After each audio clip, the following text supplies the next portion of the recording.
Deputy Mater.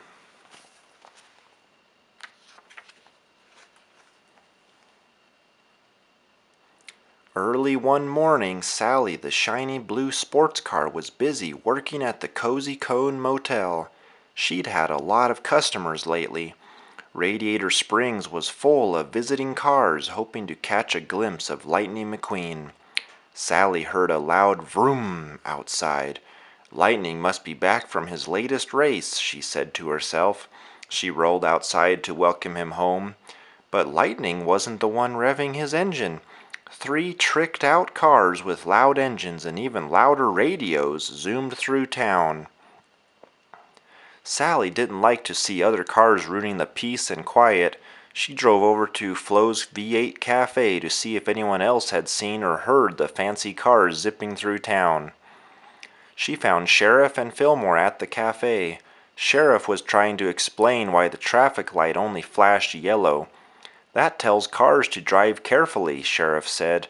"They should slow down, but they don't have to stop if there's no other traffic." "Good morning," Sally said. "Did you see those cars that just raced through town? They could use a lesson in traffic laws."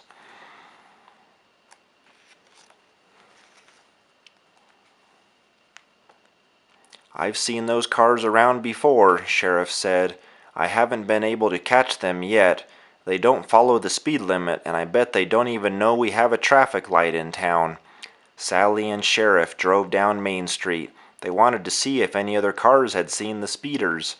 "Oh no," Sally said when they saw Red, the shy fire engine. He was looking at his garden. The speeding cars had run over the flowers. "Those cars have ruined Red's garden." "I know, Sally," Sheriff said with a sigh, "but I can't be everywhere in town at one time." Sally agreed. Tracking down cars who wouldn't follow the town's driving rules was a big job. With all the tourists coming through, Sheriff had been busier than ever. "What if we helped?" Sally said. "You could name some cars as deputies. They could watch over certain places in town when you can't be there."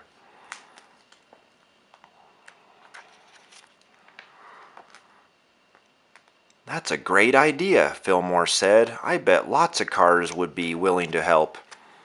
"Howdy, folks," Mater called out as he drove toward them. "What's rolling down Main Street? Besides me?" The tow truck laughed loudly.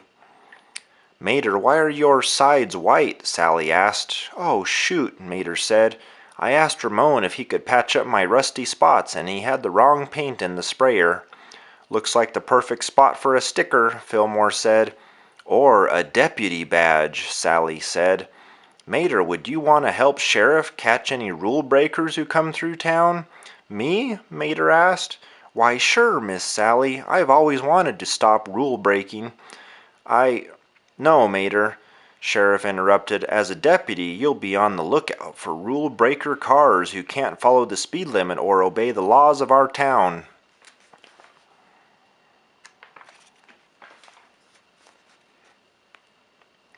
Mater was eager to start helping Sheriff. Sally rounded up all the cars in town. They gathered at the courthouse where Sheriff made Mater an honorary deputy. Then Mater was allowed to choose some other cars to help him. He picked Sally, Sarge, and Lightning McQueen. They were made honorary deputies too.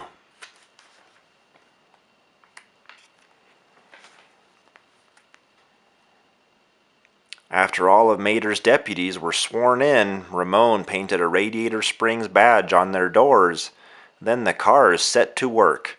Mater assigned each deputy an area to watch over. Lightning kept an eye on the intersection with the blinking yellow light. He was right across the street from Flo's. She had extra cans of oil at the ready for all the new deputies. Sarge took up a position near Lightning. He used his long-range binoculars to look for cars approaching the town. Sally drove around to all the stores. She chatted with the owners to make sure they were happy with their customers.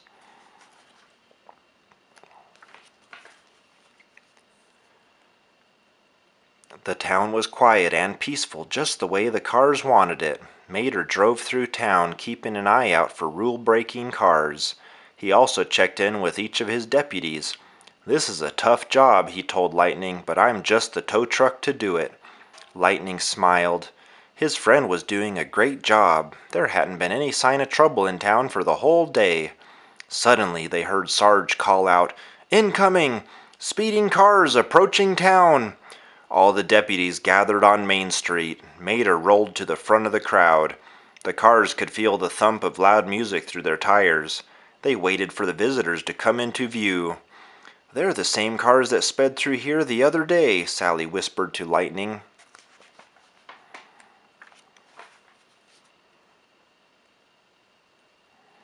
"Well, we'll stop them this time, Sally," Lightning assured her. "Deputy Mater's ready to tell those cars who's in charge." The tricked-out cars rolled to a stop in front of Mater. "Howdy, out-of-towners," Mater greeted them. "We're glad to have you visit, but we've had some complaints that you aren't following our rules." The car with the radio turned down his music. "What rules?" he asked. "Well, see, we have a speed limit here," Mater said, "and your radio is so loud I can't hear my own engine clunking."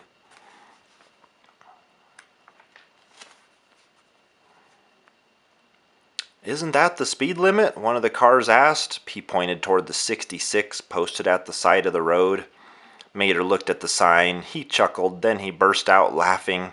"That does look like a speed limit sign," he said, "but it's really the route number of the road you're driving on, and this little town is the nicest stop you'll find in all of Carburetor County." "Anyhow," Mater continued, "this little light is more important than the speed limit." Mater swung his tow hook up to the blinking yellow traffic light. "Sheriff told me that this means slow down," Mater said, "so whenever you see a yellow light, hit the brakes before you break the rules." "That sounds easy enough," one of the cars said. The others agreed.